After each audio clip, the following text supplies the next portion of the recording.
Yes, guys, and welcome back to We Are Tottenham TV for yet another pre-match pump-up as Tottenham travel to the Deep Dale to take on Preston in the fourth round of the FA Cup. Regardless of what's going on around the club right now, every Spurs fan loves the FA Cup, so hopefully it's a day that we can enjoy. I know against teams like this, we have slipped up in the past. Hopefully that is not the case today. I want to apologize quickly about the inconsistencies of the pre-match pump-up. Look, I just needed a bit of time off, get my head straight and stuff like that. But the big man is back and the big man's here to stay. So we are back. Today we are joined by the one and only Ash Matic, always coming on to We Are Tottenham TV, giving his opinions. Really like what the guy has to say. Ash Matic, how are you, my man? Mother, I'm blessed. I'm happy to be here. I'm ready to pump up. I'm really excited. It's the FA Cup. It's a special one. It's a special place in a lot of fans' hearts. It's a romantic club. It's a club with a lot of history. And yeah, I'm just excited, man. Yeah, same here. Same here. Look, for me, I'm looking at, and I think there's a real possibility we can go deep in this for providing the draw is kind to us. But look, before we get on to talking about what we want to see from the lineups, because Paul makes a good comment here where he says Spurs need to go strong. Fringe players have already shown they are not good enough to get the job done. So we will discuss on that in a minute. But Ash Matic, what's the latest on Pedro Porro? You were telling, because I've been busy today. I've had loads of things to do. I had my own pump-up show to do. But you know more about the news that's come out today, so tell us about it. Yeah, the latest is that the structure of the deal has been a bit of a snagging point. And with Sporting actually wanted the deal done in two parts, so the actual structure of the deal to be done in two parts. However, Spurs want it done in 4 parts. And I think where Sporting are dragging their heels, they're delaying, and there seems to be a bit of a disagreement. Spurs are very frustrated at the moment with that, and they want to get the deals finalized as soon as possible. Sporting have actually said that actually not Sporting. There's going to be one more game for Pedro Porro, and that's going to be his cup final tonight, as you know, as many Spurs fans know. And so the actual deal, the terms have been agreed by Spurs. So the players already got a 5-year contract, I believe, in place, and wages have been sorted as well. So it's just a matter of Spurs getting the I's crossed and the T's lined, or the other way around, sorry. We're in danger of losing this deal, though, Ash Matic. In big danger of losing this, and it's typical of Tottenham Hotspur. We've seen this before. We've missed out on deals because of this payment structure before. Me, where I'm at, it's kind of like we knew we needed a right wing back in here straight away, right? We knew the release clause. Now, I get the way Tottenham operate and Tottenham's budget. They want to negotiate to get the best deal. But where I'm at times is when the manager needs help and the squad clearly needs help, just pay that bit extra to get them in, because what's ultimately happening is we're still waiting here with 3-4 days left to go until deadline day. Now, it wouldn't surprise me if they drag this out to deadline day, knowing that there's protests going to be outside the training ground. They brought in Kulu and Benzicor, I think it was a day or two before the protests at the training ground last year to try and maybe cover it up or dampen down the protests and stuff like that. But you know, they've already sacrificed the likes of the Arsenal and City game where Pedro Porro would have been a huge benefit to us. So we know that they're not afraid to sacrifice points in order to save 5-10 million. But Ash, why not just get the signing in the door? Why are we haggling over they want 2 payments, we want 4? We've already made them bend on it. We've already made them bend to accept the amount of payments, but we're just taking the piss, no? I think the way we do business, and we've done it in the past, especially with Daniel Levy, it's the way we do business, especially when teams are coming to negotiate with us. We often drag our heels, we take our time and deals. And when, for example, it was Gareth Bale and teams were coming in for him, that took forever to get done. And I think the way that Spurs do our business, we're not fazed by teams trying to like wait us out, trying to like slow down deals and try to frustrate us. I think we're quite happy to wait until the last minute to get our deals done, because we do it to other teams. So it'll be hypocritical for us to be frustrated at this type of deal. So I just think it's just the way we conduct business. And my question really was, I know we've got a sporting director in, and Fabrizio Paratici is the one who is at the head of this deal. And I find it very similar. Every time we get a sporting director, that it's a type of, we conduct our business in a similar type of fashion. We always wait to the last minute. Even when we didn't have a sporting director and Daniel Levy was in charge of these type of deals, we often operate in this manner. And I'm starting to think, is Daniel Levy employing sporting directors with this particular style of business, or has he got something to do with this? Because with Jed Spence, I noticed it took very long to get that deal over the line. We took our way. We did lots of payments, again, spread the payments. It wasn't a lump sum of 20 million. It was 12 million and add-ons. And it was due to appearances. And there was lots of stipulations. So how many games we played, Champions League appearances, FA Cups, England internationals, etc. So I'm just starting to wonder if it's the same with Pedro Porro. Is there stipulations in the contract that say how many games he plays, how much Champions League, depending if we get into Champions League as well for next season, how much outlays being paid, and all of those type of little structural details. I'm just starting to wonder if that's the reason why the deal is being slowed down as opposed to being done straight away. When you look at our rivals like Chelsea getting deals done, I think they've signed at least 4 players since we've been linked with, maybe 3 since Porro. So it's quite frustrating to see your competition to be linked with players and then actually get the business done straight away, as opposed to like a week, 10 days, 2 weeks, etc. Especially when Spurs fans know that we have pressing subjects, we have other matters that need to be addressed, such as left centre-back, central centre-back, backup for your right centre-back. Everyone knows that centre-back is the main issue that lots of Spurs fans. And also, a rumour has just come out as well about Jose Mourinho when he was in charge. Yeah. And he talks about King Min-jae that has now gone to Napoli. Apparently Mourinho wanted him. And again, it was the whole structure payment. It was the whole reluctant to pay the fee straight up front. And we've lost out on him. And then we ended up going with a Welsh alternative, which was Joe Rodon.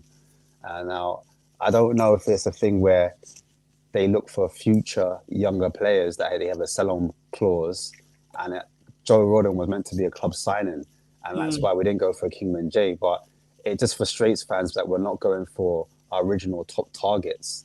And we're missing out. And that could be the difference between us progressing up the pitch, progressing up the league as well, because we all know we need a ball playing centre back, someone that can push the team further forward, someone that if our team pushes forward, we've got a player that can sweep up, someone that can see the danger, that has a football IQ that can help us get out of situations. A lot of the time, compared to last season when, you know, Conte first came in, we've conceded a whole heap of goals.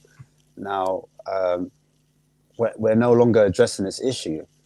Conte's come out and he said, "Oh, I'm happy with their centre backs." But me reading into that, is that to protect the centre backs? Is he saying that to protect Of their course he is. feelings? Because Jose Mourinho was the opposite. He used to throw them under the bus. But But I this is feel the like problem, though, Ash. Like, look, people hang on to Conte's every last word, and I get it. But, if he knows that he's going to have to continue to pick Eric Dyer, why is he going to come out and slander him in the press or say we do need better when he knows that his job relies on Eric Dyer? He's not going to come out. It's absolutely stupid for him to do it because he knows what's going to happen. He's going to have to rely on Eric Dyer, and if it's not Dyer, it's Sanchez, who's even worse. And it's kind of like, so he knows, and we've been told there's no centre backs coming in here until the summer, which again is kicking the can down the road. I don't understand it. For me, bring in a centre back now. There's centre backs on the market. Go and get them. But we keep kicking the can down the road. And this is why every manager has failed, because since Toby, Jan, Rose, and Walker, our backline has had a dramatic fall off. Since we sold Walker, we've got that position wrong every time we've signed. And every time we've signed in that, it's got progressively worse. It's worse. It's getting. Okay, left wing back, you would say with Perisic or Doji coming in next year, you could kind of say, okay, that's done. But the ultimate one for me is across that centre-back positions. Now, we've got three players there. Romero, who I think is good enough, but you've got two who aren't good enough. And it's costing us. The players we have in that position are nowhere near the level of what Jan or Toby were under Pochettino. Now, since they've gone and these guys have come in, we sacked Jose Mourinho and gave these guys the benefit of the doubt. Sacked Nuno, gave these guys the benefit of the doubt. And now Conte as well. And the reason why this keeps happening is because when these managers come in, right, you see a first good 6 months, results, things are going well. But all of a sudden, you hit a sticky period, a bit of a tough period, results fall off a cliff. But also, with the transfers we make in the start of the windows under some of these managers, the next ones to go are them. Their positions are highlighted a lot more. And then all of a sudden, they can't take the scrutiny. They can't take the pressure of them being highlighted. Look at some of the mistakes we're seeing this season. They're absolutely costly. And the reason why we've brought in defensive managers since Pochettino is because the board believe that the guys we have at the back are good enough. The only business we've done since Toby and Jan are gone is Langley unknown, which is a stopgap. Joe Rodon, was never going to make it or ever be good enough to reach Toby or Jan's levels. And Romero, you can say, okay. But these guys find themselves in the team through default, through a lack of investment, not through, playing well or training well, this, that, and the other. You look at Davison Sanchez. He doesn't want to move to France. Nice, we're looking at him. He doesn't want to move. You got to question some of these guys' motivation as footballers. What do you want? Do you want to play football week in, week out? Or do you want your paycheck? And I've got the answer I need to know of Davison Sanchez. And I'm not surprised with the performances I've seen on the pitch from this guy over the last while either. We need to bring in centre-backs this window. We also need to bring in a right wing-back. Now, the right wing-back one is really annoying me, Ash. It's like we need him, just pay the money and get him in. Fans are sick of this haggling and hassling. I get it. If you've got a good squad of 16, 17 players, you can sit there and haggle over a top sign and trying to get 10, 15 million off. But in a market where you see Chelsea hijacking deals, we hijacked one ourselves for Danjuma. There's a potential for this deal to be hijacked. We're not the only ones in the market looking for right wing back / right back. So go and get the money done to help Conte and to help the team. Right wing back, the wing backs are crucial for Conte. We don't have good enough players going forward in Doherty or Emerson. But bring in Porro. Things will look so much better. The guy's quality on the ball, but not only that, the crosses the guy puts in. I've watched a lot of these crosses at Sporting and stuff like that. Harry Kane, son running in behind Harry Kane on the back post. They're going to benefit so much from it. But we're haggling over a price. Look, me personally, I actually think the deal will be done. I think it's sort of on ice until this cup final's out the way. Porro probably wants to win a trophy before he comes to Tottenham, knowing that there's not going to be one here for quite some time. I do think the deal's going to happen. I have no doubt that we're dragging it out to announce it near the deadline day to try and maybe quell some of the protests. But this is the reason why the protests are happening, is for shit like this, like the right wing back, taking the time to get them in, knowing we needed help for the City Arsenal game. Centre backs, knowing we need centre backs this season, we're now kicking it to the summer. Goalkeeper, when you were going to re-sign his contract, he was 34, 35. We knew he was getting on.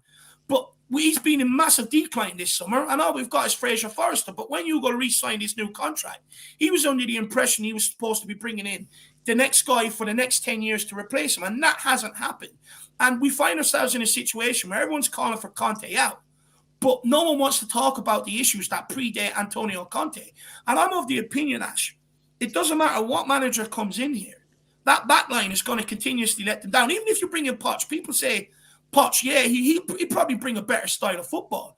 But ultimately, he's going to instruct these players to push higher than what Conte does, which will expose that back line, which we know they can't defend 1-on-1 because they drop all the way back inside their own box. They can't win headers. There's no point of sacking another manager and bringing another one in here.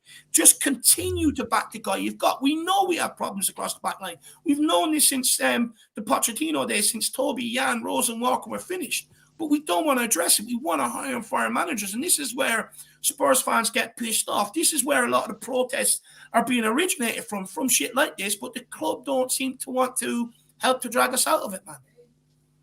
Yeah, I totally agree. And I just want to go back to your first point about the centre-backs. The centre-backs, for me, I'm going to mention this quite a few times. I call it a point of reference. Now, a point of reference is basically you need like an out ball. So when we play out from the back, you need a centre-back that's going to be at I'd say the top of the diamond. Your central centre-back is going to be the top or the start of the diamond. So the goalkeeper has an opportunity to either play it through the lines, or they can use the centre-backs to either wing, because your centre-backs split in the three. So when your centre-backs are getting pressured, you need someone that's going to be able to take that ball and be able to distribute it to your wing-backs, to your other centre-backs. That basically helps the start of our play. It's the start of our play. You see it with Man City. You saw it with Man City last night when Arsenal tried to press them. They have a central centre-back under pressure, and they're able to distribute the ball either straight or to the wings either side. Now, you mentioned Davinson Sanchez. Davinson Sanchez doesn't want to leave, but a lot of the fans have been saying that, not fans, not even necessarily the fans. I think it's more so the media. Every time they spoke to Conte, they always talk about mentality. Is there a mentality issue? Is there a mentality problem? Meaning, is there did the players lose their heads? Now, if players don't see that, there is definitely not a mentality problem, because the players want to play for Conte. He's got them running through brick walls. Albeit they are making mistakes. They might lose their concentration through periods of games, and that's what costs us goals and games, etc. But ultimately, the players are playing for Antonio. We saw that for Fulham at the Fulham game. After the Fulham game, Antonio came out to the fans and he was applauding them. So for me, it just shows that the passion is still there from Antonio. You still see him running down the sidelines, pointing, looking left, right, shouting at the players, telling what to do. On that right-hand side, we don't concede any goals because Antonio is instructing that whole right side what to do. On the left-hand side, we've conceded quite a few goals because Antonio's not on that side. He's not been able to bark at Perisic. He's not been able to bark at Longley. He's not been able to bark at Davies on that side, or even a Son. Everything comes through that left side. That left side is our weaker side. And a lot of fans have been watching shows, and a lot of fans are saying, oh, the formation. I'm so tired of the formation. Antonio's so stubborn. But Antonio came out and said, I don't mind playing a back four. In fact, I played a back four at Juventus. I played a 4-2-4 at Juventus before. I won the Scudetto. I won the Serie A in a back four. I've done a back four with Chelsea. When I came to Chelsea and I played the back four, I realized I didn't have the characteristics or the centre backs for that formation. And that's why I switched it to a 3. I've come to Tottenham and it's exactly the same. I've come to Tottenham and I've realized I don't have the defenders or the characteristics, keyword, to play a back four. So if we were to play a back four, it would be Romero and Dyer, or it would be Romero and Davies, or it would be Romero and Longley. it doesn't work when you play Romero and Romero and Dyer, because Dyer is a right-sided centre back and he'll be playing on the left side. So therefore, when you're playing out from the back and you've got a right-footed player playing at centre back, he can only shape his body in one position and he can only receive the ball in one position.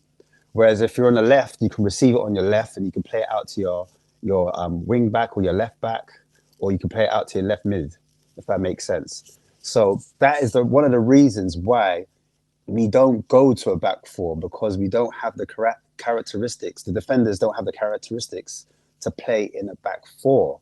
So we can do it. And the funny thing is we actually have played a back four, but we just haven't started with a back four.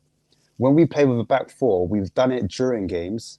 When we played against Chelsea, we went to a back four, and I can't remember. I think it was maybe was it Man City or Arsenal? It was Arsenal. We went into a back four in the second half.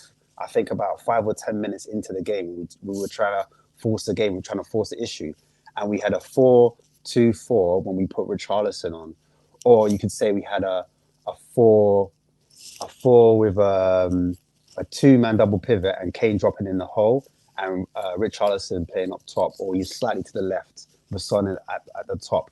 But basically what I'm trying to say is, in that formation, the reason why fans are like, oh, it's turgid, we can't play.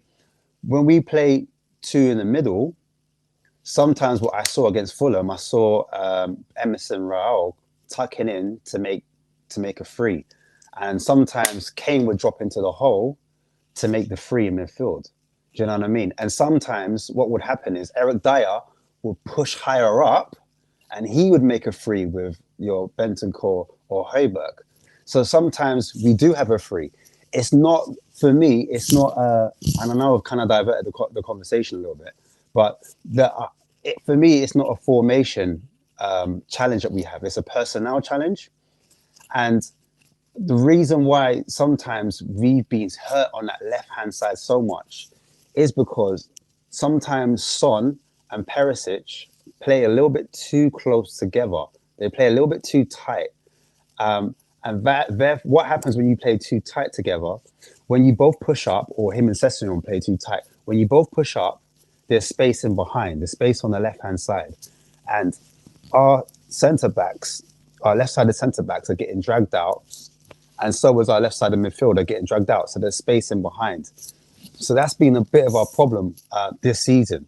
So yeah, I just wanted to talk about that quickly. I could see you brought up the formation, so I'll let you carry on. Can't hear you. Can you hear me?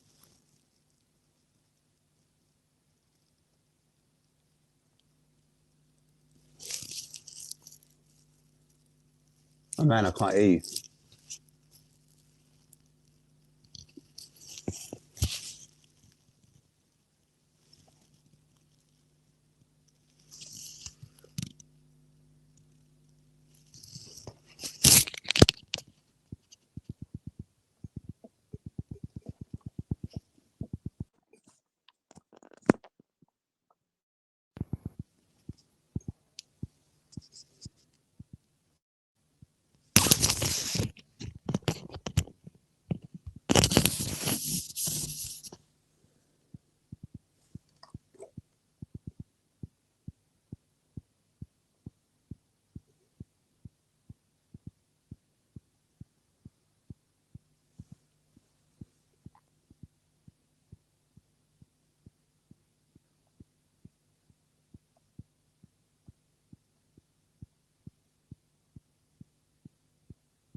Okay, so I'm just seeing that. Oh, can you guys hear me? In the comments, can you guys hear me?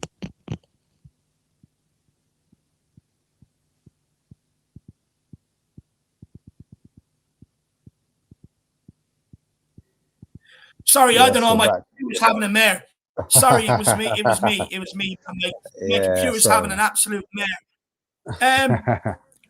Yeah, what I was saying, I have to restart it now. But that back line, right? I wanted to start on it. Now, people calling for a back four. You've got to understand the players we have are not good enough to play in a back four. We've seen it under Jose Mourinho. We've seen it under Nuno. They're not good enough. In fact, you've got to question, why did Tottenham change drastic tact on from Pochettino to Jose Mourinho? Because under Pochettino, after Champions League final, we were scoring goals, but we couldn't concede them, or we couldn't keep them out, right? But then, so they said, okay, well, we'll get Jose Mourinho in. He's on the market. He's one of the best defensive managers in the world. He'll be able to form a solid back line out of that. And then we've got Kane and Son good enough to go and win us games. But in reality, that wasn't the case. You know, we were scoring goals, but then when we were looking to sit back and shut it out, we couldn't do it. They weren't good enough. The pressure got to them. We ended up conceding goals. So they said, okay, what we'll do is we'll go and get Nuno Espirito Santo, who is defensive first, but not as defensive as Jose. And look, that backfired as well. Couldn't get a cohesive back line together out of the players we got. So they said, okay, well, look, back four doesn't work. So what we'll do is we'll go and play someone. We'll go and get someone who plays a back five. So they brought in Conte. And the reality is it still hasn't worked. But the reason why they keep hiring and firing managers is because it's cheaper to do that than what it is to invest in them positions and bring in the right caliber of players that we need. Our back line are not good enough technically, strong enough mentally, or consistent enough to be able to play the way we want. Yeah, we want to play out from the back, but when you've got Emerson or Doherty, who is very inconsistent in their passing, same as Dyer, same as Davies or Sanchez, it's hard to play out from the back. Even Hugo Lloris, look, great servant to the club, but he's not good with his feet. So it's very hard to play out from the back. And you know what Mikel Arteta said in the All or Not an Arsenal documentary, their very last episode, press Tottenham's backline. They will play themselves into trouble. And it's so true. That's why we see ourselves being pressed relentlessly all the time, because people know we don't have players good enough in the back line to be able to cope with being pressed, to have the nous to be able to get themselves out of it, to have the composure to look up and play through the lines. We don't have that. That's why they continuously look to hire and fire managers. The manager's not the problem at this football club. The recruitment and the lack of investment in that back line is. You know, look, ever since that Champions League final, the recruitment has been absolutely crap. But the only thing we've done to address the back line is Romero in on permanent, Langley in on loan, and Joe Rodon. It's nowhere near good enough. But you know, the pressure's on Conte. We're getting reports, they don't know whether they want to keep Conte or whether they want to back Conte. I mean, well, then who do you want to back? You know, stop bringing in managers you're unsure of then. It's all on you. It's not good enough. Just take no for an answer. Just accept that these guys aren't good enough. You're going to have to pull 60, 70 million out of your arse from somewhere and bring in a centre-back, that, you know, a leader in the back line, and then pull another 60 or 70 million in and bring someone else in that's good enough. It's what Antonio Conte's called for, you know. I think Conte's system would look a lot better if we had players who knew how to be able to pass out from the back. But the reality is we don't. So even people that say, sack Conte, bring in Poch, but he's still not going to have the players to bring out from the back. He's still going to need centre-backs here. The answer is investment. So just bloody do it. But look, I do want to talk about this starting lineup here, because we've only got about 20 minutes left. Just quickly, Paul late arrival as well. Paul, how are you, my man? Yeah, come on, you Spurs. Here we go. Big up, Paul. Paul, listening there for the last couple of minutes. Anything you want to say before we talk about this lineup? No, let's get cracking on the lineup. Oh, I'll tell you what, man. I just watched the end of the Sheffield Wednesday Fleetwood game. And I tell you what, if Preston have the balls that Fleetwood had, it's going to be a tough game. They were up for it. They were really good, pushed through a draw. So they've got a return tie at their own ground. So, you know, you got to be serious about this sort of shit. Well, look, speaking of serious, there was a lot of doubts about what Conte was going to do today. Paul made a very good comment earlier on where he said, you know, the backup players have let us down time and time again. He wants to see a strong lineup. Just before we get into that, Crocodile says, we're desperate for Sanchez to leave and the club ends up making him captain. Sums up as a football institution. Now, look, Conte would have given that Sanchez. That's on Conte. But 100% agree with you. Like, this is a guy we want gone. This is a guy we're trying to get out the door. He rejected leaving to go to the French league, and now we give him a captain's armband. How's that going to make this guy want to leave? It does not make sense, Crocodile, and I fully agree with you. It's just, it's so stupid, you know? I just don't understand it. Give it to someone else. I think the reason why he's got it is because he's longer there than everybody else bar Son, but give it to Sonny. Don't give it to Sanchez. He's useless. But big up, Crocodiles. Really appreciate the support. But the lineup is out. We've got Fraser Foster in goals. We've got Japhet Tanganga at right-sided centre-back. Sanchez in the middle with Langley on the left. Doherty at right wing-back. It looks like Sessegnon would be left wing-back. Or is that back four? It's hard. No, it's not. Sessegnon would probably be left wing-back with Bissouma and Bentancur in midfield, with Kulusevski on the right, Perisic on the left, and Son up top. Asmatics, what's your thoughts on this lineup? And interestingly, there's no Papa Sarr or Richarlison on the bench either. Yeah, Richarlison's he had a knock against Arsenal, so I knew he wasn't going to play. And apparently, Conte came down with a flu. Was it flu or illness? Conte had illness. Kane had illness. Kane had illness against Fulham, and then Richarlison got the illness as well, apparently. But I know he had a little knock, so he wasn't going to be playing. Plus, I saw him against... he turned up at Lucas's game, didn't he? To support him against the 21s, the under 21s. Yeah. So I had a feeling that Rich was nursing something. He wasn't quite fully fit. But, yeah. Tanganga, Sanchez, and Longley.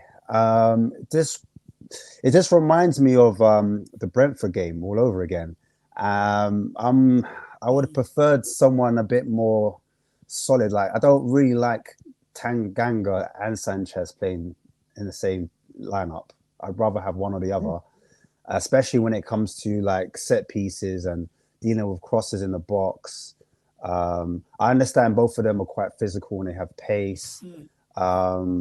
But it's just, yeah, defensively, like I always talk about the IQ of defense, and it's just something that Tanganga, I'm not too sure about defensively, if he can read the game as well as some of our other centre-backs at the moment. Coming into Doherty, I'm not fast. I thought he'd play because I thought Emerson played the last game, so I thought, yeah, Doherty will get the run out. But you know what's funny? I wanted to see, and I said someone would come in for Perisic as well because he played against Fulham. But I did want to see Bissouma and Bentancur together, because every time I've seen Bissouma on a two, it's always been with Højbjerg. Now I've seen Bentancur and Højbjerg together, and they played quite well. I don't think Højbjerg played well against Fulham. I thought he could have had a better game. There was a few miscue passes, etc. So I was just wondering if Bissouma's against Bentancur, would he be any better? I would have liked to see Sarr, but I'm happy that Bissouma's getting his chance. Sessegnon on the left, I just, Perisic,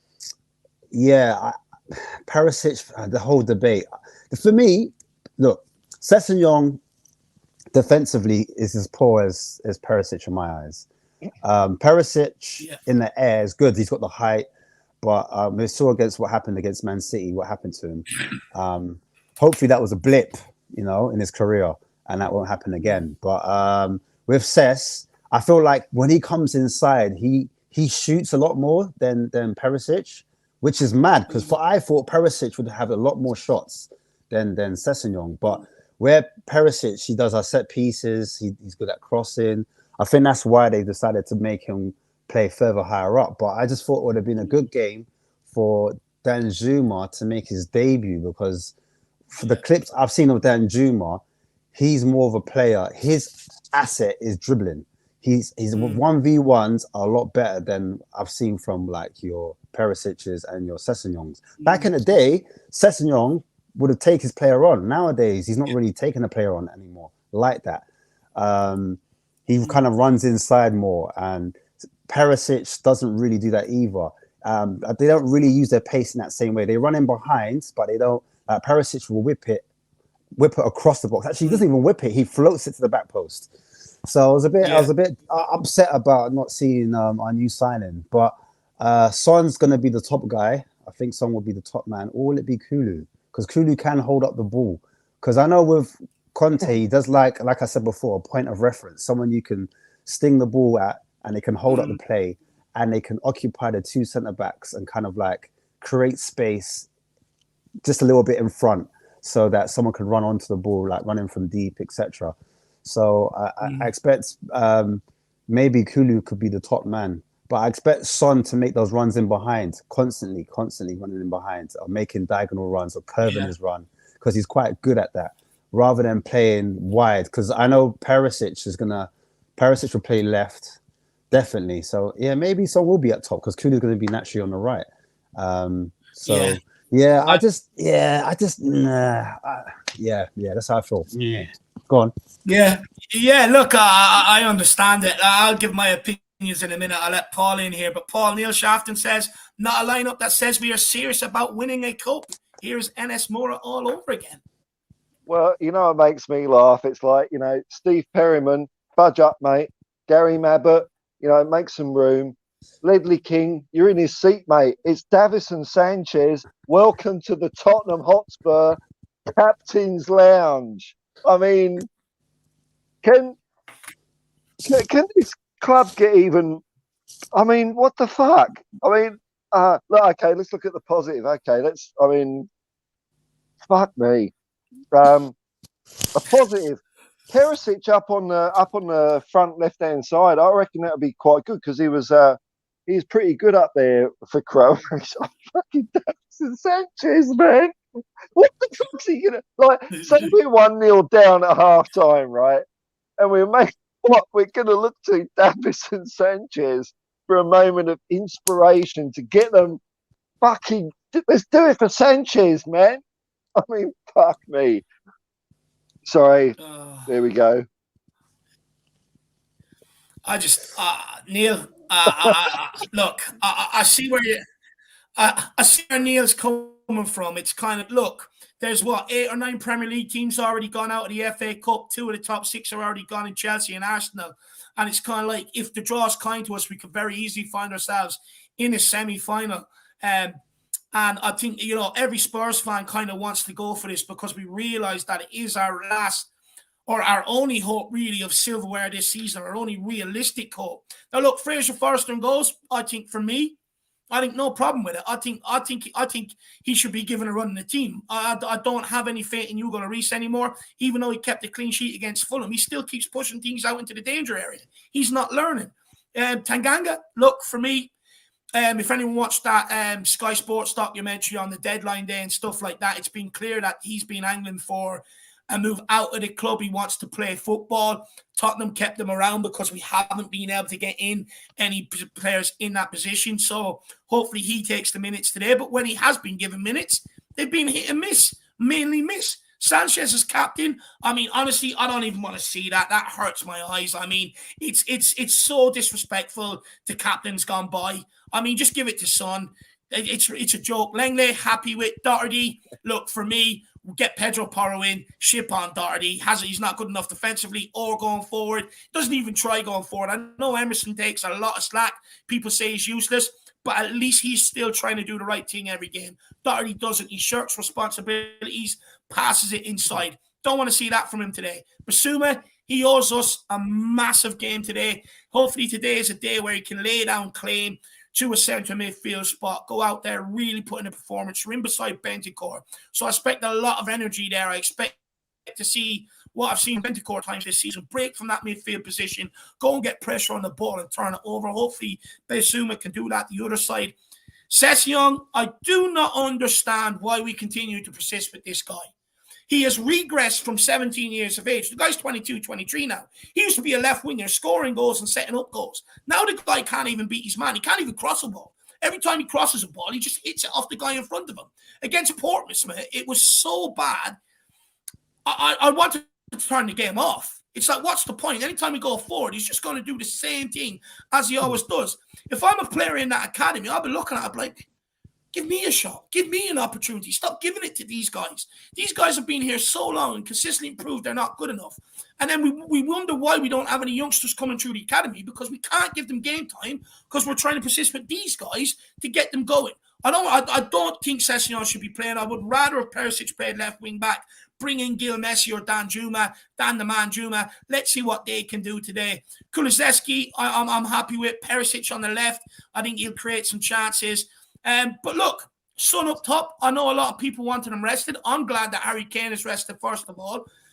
But with Son, I wonder, is it that he doesn't trust Gil and Danjuma, or is it the fact he wants to try and get Son a couple of goals here today to get him going? I'm not 100% sure on the call, but with Kulu and Perisic either side of him, if he makes them runs that Ashmatic was talking about, there will be opportunities here from today. There will be a couple of goals from today. Hopefully he can take them.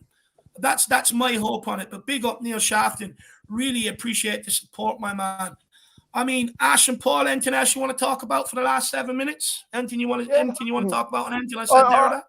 I think you made a good point there. Getting Son up front, maybe get his legs in, get some goals. I think that could work out. And I'm also interested to see Basuma play tonight. You know, this is a big chance for him. He's struggled to fit into the team, or show us the player that he was last year for Brighton. But maybe this is his chance. So yeah. That could be good. Yeah, I'll add to that. Yeah.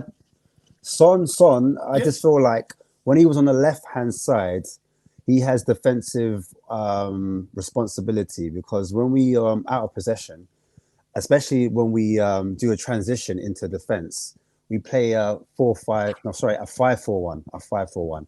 And in the 5-4-1, Son has to drop back into the 4 in front of the 5 of the defense to make 2 lines of defense. And so sometimes when we play the ball out from the back, you always see Son further deeper. He receives the ball deep, and the fullback's meant to push ahead of him, if that makes sense. Now, with him up top, I'm hoping that because he's the front man, all he has to do is press the keeper or press the front 2 players. And that should give him more freedom, more energy. He hasn't got to do so much defensive responsibilities. And now will be a chance to see, okay, remember when Kane was injured for a while and Son had to be the top man and had to be the focal man? He actually did well, especially against in Champions League. Kane wasn't there for the whole Champions League run. It was only in the final when Kane come. And then obviously Lucas Moura got dropped because Kane came back into the side and then Son pushed back out wide. But I'm just hoping that we see that type of Son coming up top, making those runs from deep. And yeah, I agree with Paul again with the whole Basuma thing. With Basuma, I just feel like he's belayed within himself because he just looks nervous. He doesn't look free in his mind. He looks like he thinks twice before he makes his next move, before he dribbles like he does naturally. I feel like he's learning that position, because Delaney said about, he's obviously transitioning from being in a 3-man midfield into a 2, and he's now learning the role. And sometimes players take a little bit longer to adapt tactically. And I think that's what it is with Basuma. And I'm just, like I said before, I'm just wondering with a partner if that would make a difference. But like I said before, I would have loved to see Danjuma get a run out. But I know that what Conte wants. Conte always says that you can't always have all of your best players out at once, because if the game's not going your way and you go down behind and you look to your bench and you can't bring anything on to change it, then obviously you've basically played all your cards all at once. You played all your aces and you've got nothing else to take off. So having Kane on the bench, having Danjuma on the bench, as I said before, Danjuma's we've been lacking someone that can actually take players on, other than obviously Brian Hill, but he hasn't been physically strong enough. And then obviously Lucas Moura's been injured all season. Otherwise, he was a man that could actually dribble past players. Son hasn't been able to do it. Perisic hasn't shown it. And on that left-hand side, we haven't got anything really that can actually take a man on and create something. Especially I expect this Preston side to have a 3-5-2 to kind of sit deep and frustrate us and try to pack the midfield and come at us on the wings and whip balls in and be awkward for our team. So, yeah, man, doing that, I can tell you that. Sessegnon, I'm hoping for Sessegnon. I'm telling you now, Sessegnon is not the answer. I'm hoping for Cess that he runs into that little half space, runs into the box, and he runs onto the end of crosses that hopefully, I don't know if it's from Doherty or from Kulusevski whipping in crosses, he's on the end of it. Or he comes in that little half space at the back post and he takes a shot on. because when we did score against Portsmouth, it was him and Kane that linked up to create a goal that Kane scored to make us get through in the last round. And then if you look at Arsenal, Sessegnon probably had our best chance when he did the 1-2 with Kane when he came back inside that half space again. He linked up, and then Sessegnon had that chance, and then Ramsdale stuck his foot out and he saved it, and that was his last cameo. That's the last time I saw Sessegnon.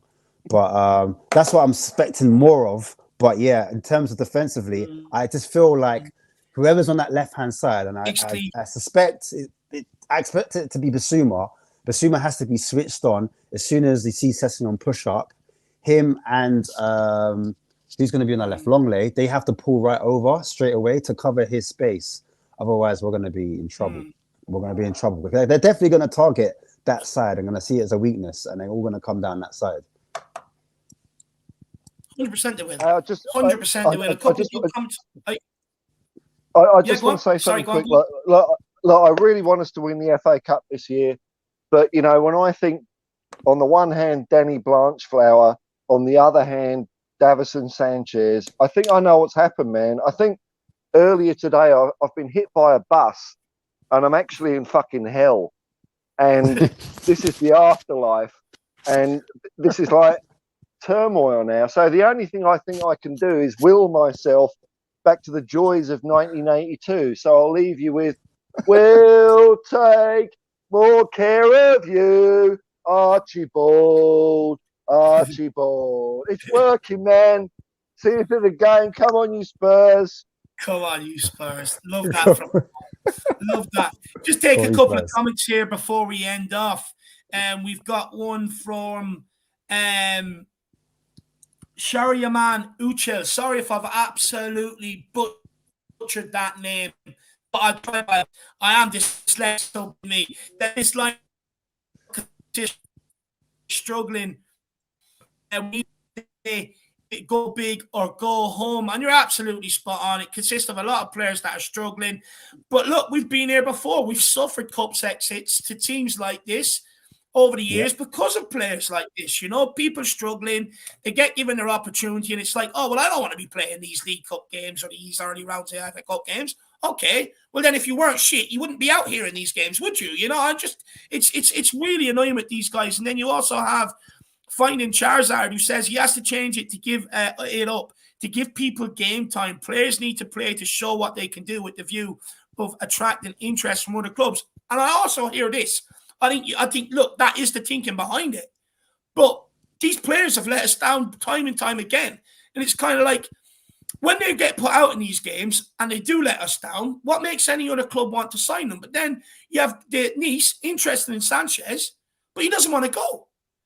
You know, and then he's made captain today. It's like, he should be gone. So even when we do play them to put them out there in the shop windows, these guys don't want to go because they know they're going to have to take a reduction in wages and their lifestyle is going to have to take a hit. Their career is going downhill. So I'm at the point. I don't care. Just get them gone. I don't want to see them in a Tottenham jersey. If you have to, send them down to the under-23s. You had no problem doing it with Danny Rose when he said stuff about the club leave he didn't like. So do the same with these guys and bring in guys that do want to do the job, or at least bring in youngsters, because I know for a fact, because I've also seen Jamie Donnelly's father tweet about it, that the youngsters are getting pissed off because there's no pathway to the first team. But why is there no pathway to the first team? Because we have to play these idiots who persist on letting us down. Look, today we should be beating Preston away at the Deepdale, but in reality, it's going to be made a lot harder than what it needs to be, and that was proven against Portsmouth when we played a lot of these guys. These games don't need to be this hard. All we need is players that want to be here, not worried about their lifestyle and their pay packet. That's what we need. But look, we'll go around the panel. We're going to get some score predictions, and then we're going to end off because I have a watch along to do over on my own channel. So, Ashmatics, are you confident? What's your score prediction, my man? If we push up the pitch, 3-1, man. 3-1. Or even 3-0. If we push up higher the pitch, 3-0. It's a pump up, man. We need to be positive. So let's push up the pitch, 3-0. Do you know Kane what? to come on. Yeah. Kane to come on and score as well. He's gonna break the record here. I want him to wait for Man City, to be fair, but he's gonna come on and he probably will add to the tally, beating Jimmy Cruz's record. But Who else scores? Son. I think Son will score. Son will get a goal and maybe a set piece goal from this. From Perry would take it. So it would have to be Longley header. Yeah. That's my prediction. Love that. Well, Ashmatics, my man, thank you very much for your time today. I really appreciate you, lad. Really enjoyed this conversation.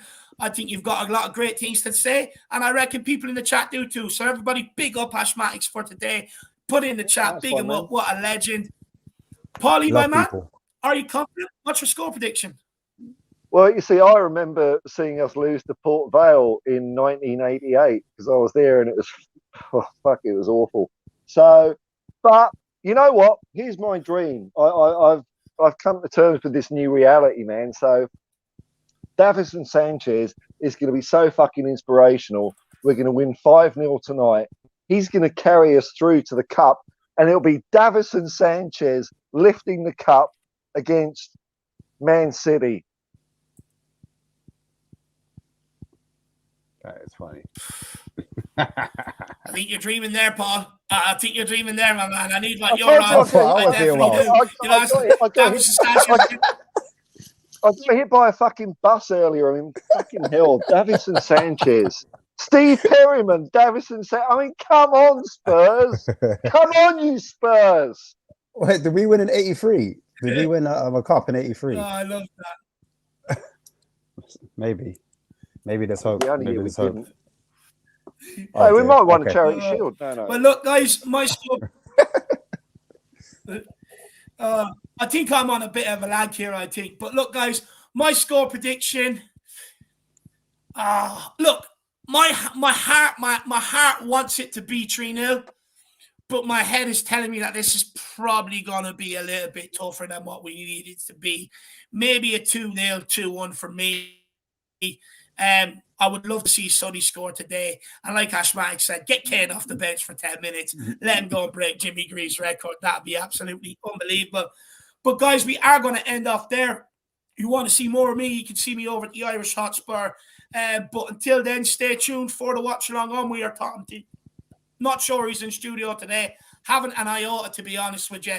But it doesn't matter. They always put good people in the studio. So they'll be there with the watch-along. Guys, I'll be back here for the next game against Man City for another pre-match pump-up. Thank you to everybody for tuning in today. Look, go and get the beers out of the fridge. Let's sit back and hopefully enjoy it. We'll get into the next round. Yeah. Dave McKay, Davison Sanchez.